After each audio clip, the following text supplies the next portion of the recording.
Welcome to 7 institute. ఈరోజు psychology మనోవిజ్ఞాన శాస్త్రంలోని ఒక 2 మెథడ్ల గురించి తెలుసుకుందాం. అందరూ కన్ఫ్యూజ్ అయ్యే మెథడ్, జాగ్రత్తగా వినండి. మనోవిజ్ఞాన శాస్త్ర అధ్యయన పద్ధతులు చాలా ఉన్నాయి. ఒకే వీడియోలో చెప్పడం కాదు కాబట్టి చిన్నగా షార్ట్గా చేసిన తర్వాత చెప్పడం పడుతుంది. ఇప్పుడు 2 ఉపగమనాల గురించి తెలుసుకుందాం. అందులో ఫస్ట్ది లాంగిట్యూడ్ మెథడ్. దీన్ని తెలుగులో అనుధైర్య పద్ధతి అని కూడా అంటారు. ఇంకోటి క్రాస్ సెక్షన్ మెథడ్. దీన్ని తెలుగులో అడ్డుకోత పద్ధతి, సంకీర్ణ పద్ధతి, సమాంతర పద్ధతి, తిరియక్ పద్ధతి అని కూడా అంటారు.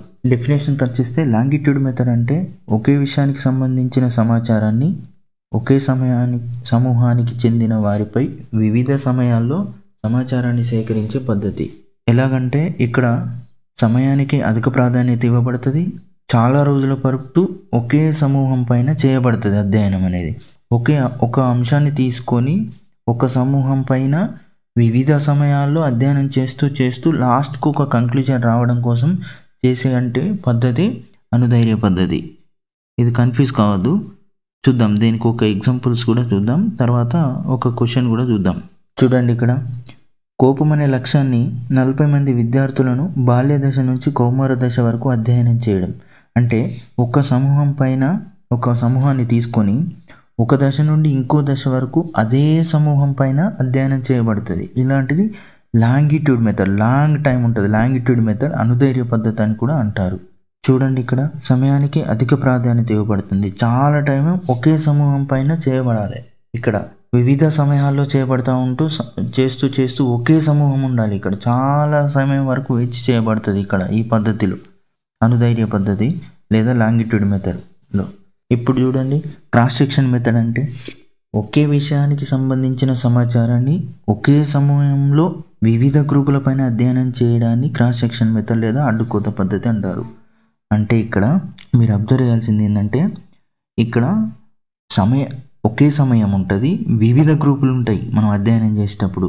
అంటే సపోజ్ ఒక సమయం తీసుకున్నావు, ఒక పీరియడ్ తీసుకొని ఆ పీరియడ్లో 4th క్లాస్ నుంచో 5th క్లాస్ నుంచో 6th క్లాస్ నుంచో ఇలా వివిధ గ్రూపుల నుంచేసి ఒక లక్షణాన్ని తెలుసుకోవాలనుకుంటావు. ఇక్కడ సమయానికి చాలా తక్కువ టైం ఉంటుంది. ఎందుకంటే 45 నిమిషాల లోపల 4th క్లాస్లో 5th క్లాస్లో 6th క్లాస్లో ఉన్న విద్యార్థుల్లో ఒక లక్షణాన్ని టెస్ట్ చేయడం, ఇది సంకీర్ణ పద్ధతి, అడ్డుకోత పద్ధతి అని అంటారు. ఇది ఉదాహరణకి ఇక్కడ చూడండి, గణిత వివేచన సామర్థ్యంను బాల్య దశలోని వివిధ రాష్ట్రాలలో విద్యార్థులను ఒకేసారి అధ్యయనం చేయడం. ఈ పద్ధతిలో సమయానికి తక్కువ ప్రాధాన్యత ఉంటుంది. ఎందుకంటే ఒకేసారి అందరినీ టెస్ట్ చేయడం వివిధ గ్రూపులు. ఎగ్జాంపుల్ మనం ఒక రెండు ఎగ్జాంపుల్ చూద్దాం. 2 క్వశ్చన్లు చూద్దాం. చూడండి, ఇక్కడ చూడండి, ఫస్ట్ క్వశ్చన్ చూడండి. నూతనంగా విధుల్లోకి చేరిన ఉపాధ్యాయుడు తన పాఠశాలలోని 1 నుంచి 8వ తరగతి వరకు ఉన్న విద్యార్థులు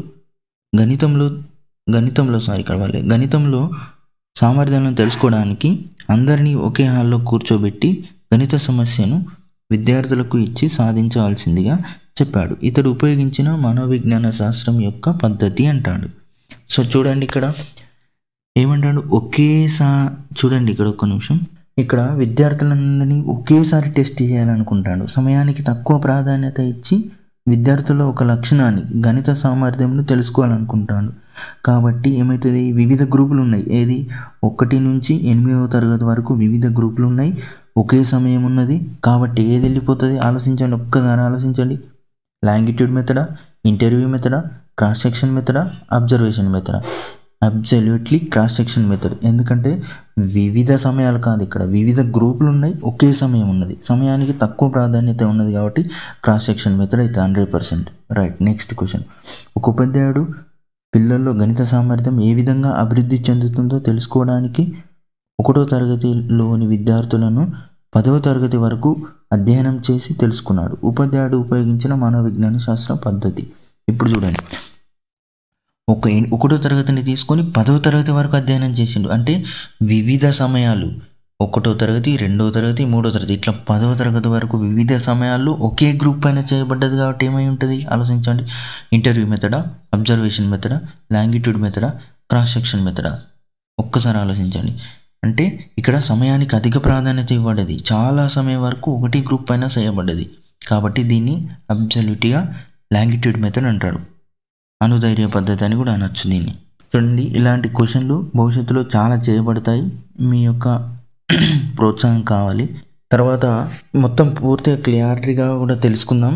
అంటే పద్ధతులను ఎవరు ఇంట్రడ్యూస్ చేశారు, దాంట్లో ఉన్న లోపాలు ఏంటి, ప్లస్ బెనిఫిట్స్ ఏమున్నాయి, ఇవన్నీ తెలుసుకుందాం. ఇది ఒకే వీడియోలో కాదు, ఇది అందరికీ చేరవేయండి, లైక్ ఇవ్వండి అండ్ సబ్స్క్రైబ్ చేయండి. ఫ్యూచర్లో ఇంకా మీరు తప్పు చేసే క్వశ్చన్లని మేము గుర్తించి మీకు అందించబడుతుంది.